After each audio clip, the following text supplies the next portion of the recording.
السلام عليكم، عاملين ايه يا حبايبي؟ كل سنة وانتم طيبين، وحشتوني كتير من اخر يوم رمضان. النهارده ولادي جايين يقولوا لي عايزين ياكلوا كشري من بره. تمام.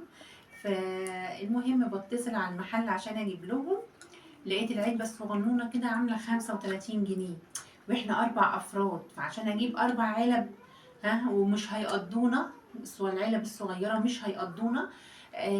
فال4 علب هيعملوا 140 جنيه.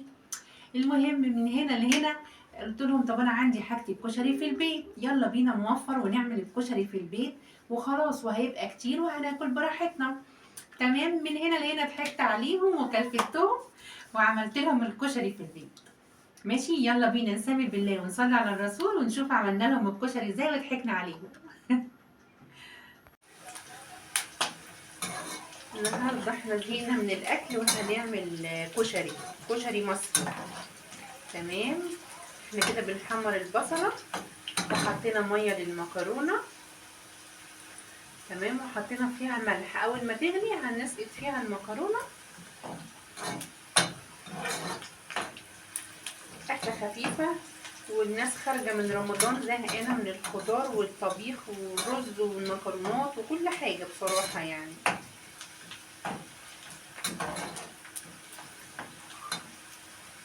وطبعا كلنا بنعرف نعمل الكشري، بس البنوتات الصغيرين اللي ما بيعرفوش يعني دي طريقة سهلة خالص، وان شاء الله تعجبكم وتقدروا تعملوها ويعجبكم ان شاء الله.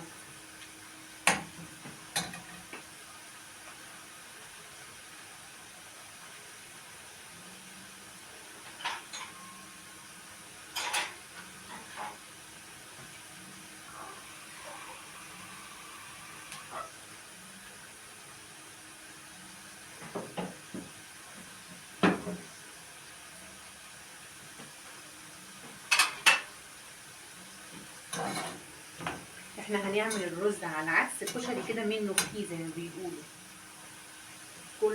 كله في قلب بعضه. الرز على عدس هنا هنحط الاول العدس يستوي، هنشيل البصلة مكان التحمير بتاع البصلة، هنحط العدس يستوي، وبعد كده ايه ننزل عليه بالرز. تمام.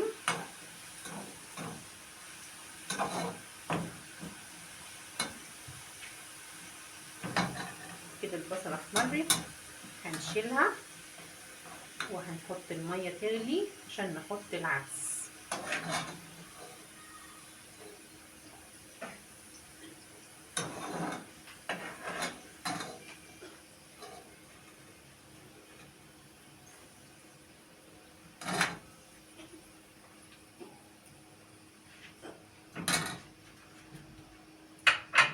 تمام. ننزل بالمية.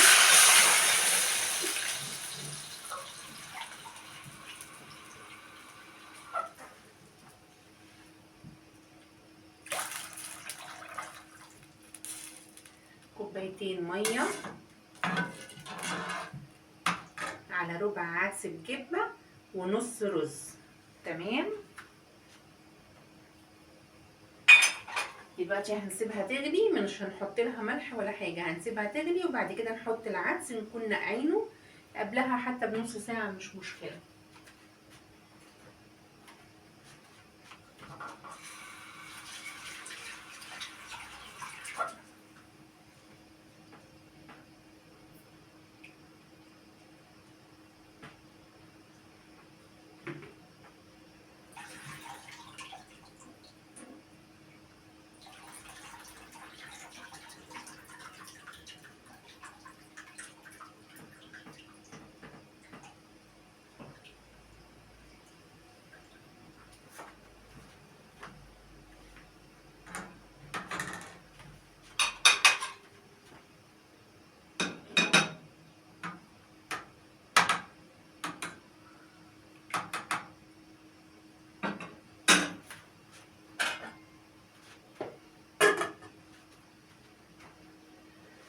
كده صفينا العدس، هننزل العدس وبعد كده نحط الرز لما العدس يخش في السوا.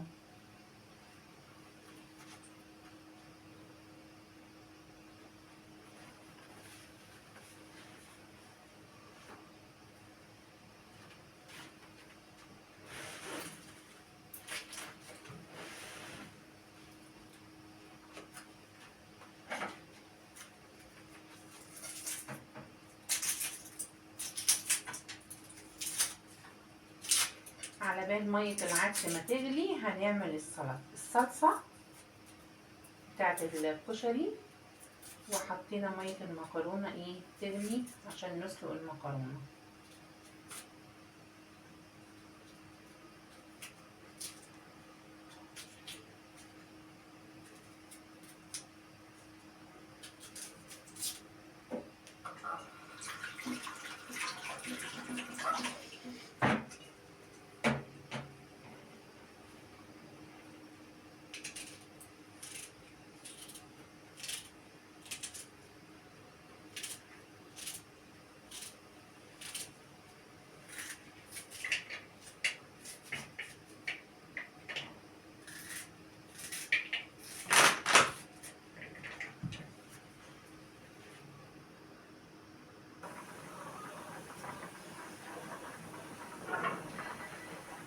كده تمام، المية غليت، هنحط العدس.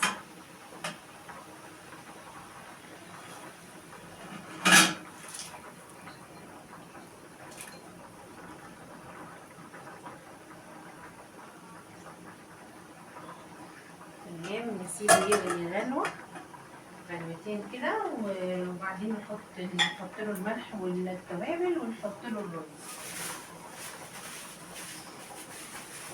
هنا بنعمل الصلصة، عملنا بصلاية هنحط عليها فصين 3 توم ونحمرهم، وهنا بنسلق المكرونة. تمام، وبعدين نحط الطماطم، نحط معلقة صلصة، ونحط التوابل بتاعتها، ملح وكمون وكزبرة بس. تمام، ونحط شوية خل.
غلي هنحط له الملح.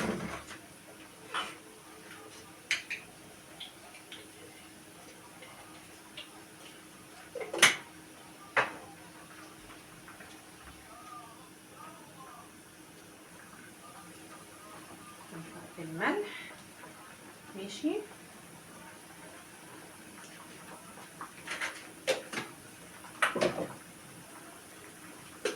نحط له شوية فلفل اسود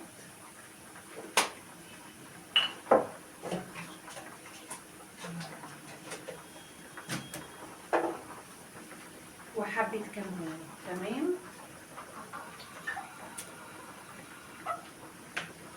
نزود شوية مية وننزل بالرز.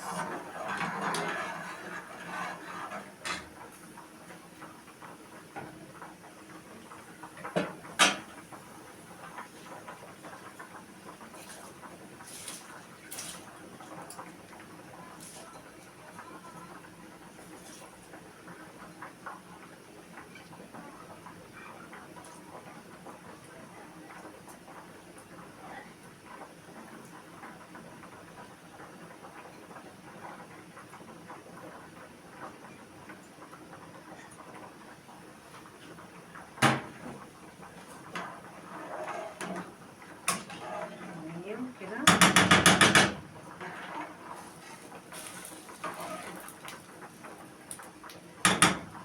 بس نسيبه الشغل. الرز مع العدس بيبقى طعمه جميل وبيبقى احلى من الرز لوحده والعدس لوحده. العدس بيدي للرز طعم حلو. هنا هننزل بفصين الثوم اللي احنا دقيناهم.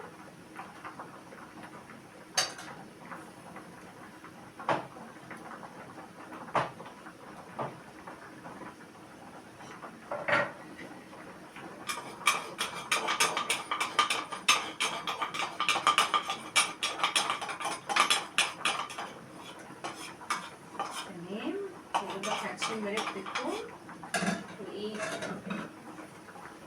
ونرشها بالخل وبعدين نحط الطماطم.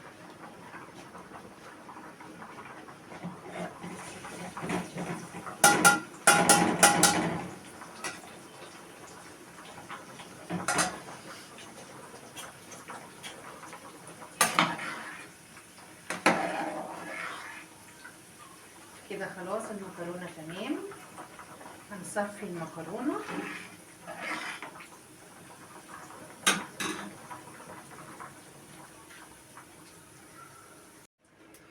وبكده خلاص. هنا عملت قدحت شوية زيت للمكرونة، بنزل عليهم بالمكرونة كده واقلبهم عشان تكون ايه حلوة مفرفطة ومتمسكش في بعضها.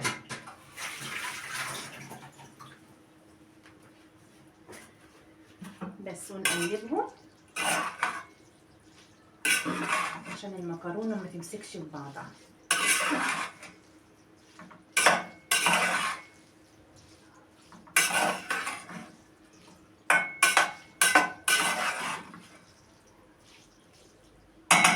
وبس كده خلاص. وهنا وطينا على الرز والعدس هيتشرب، وهنا عملنا الصلصة تمام.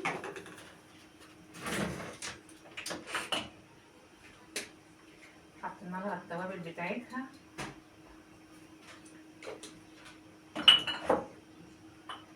والملح وخلاص كده خلصنا.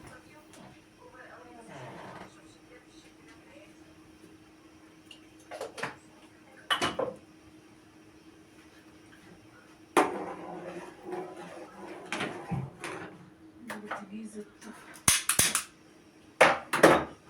بس نسيبها تتسبك بقى.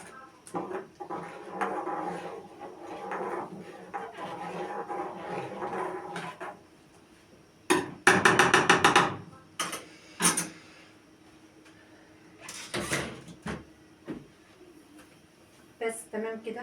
كده الصلصه هتتسبك وعملنا المكرونه وعملنا الرز على العدس وبيتشرب.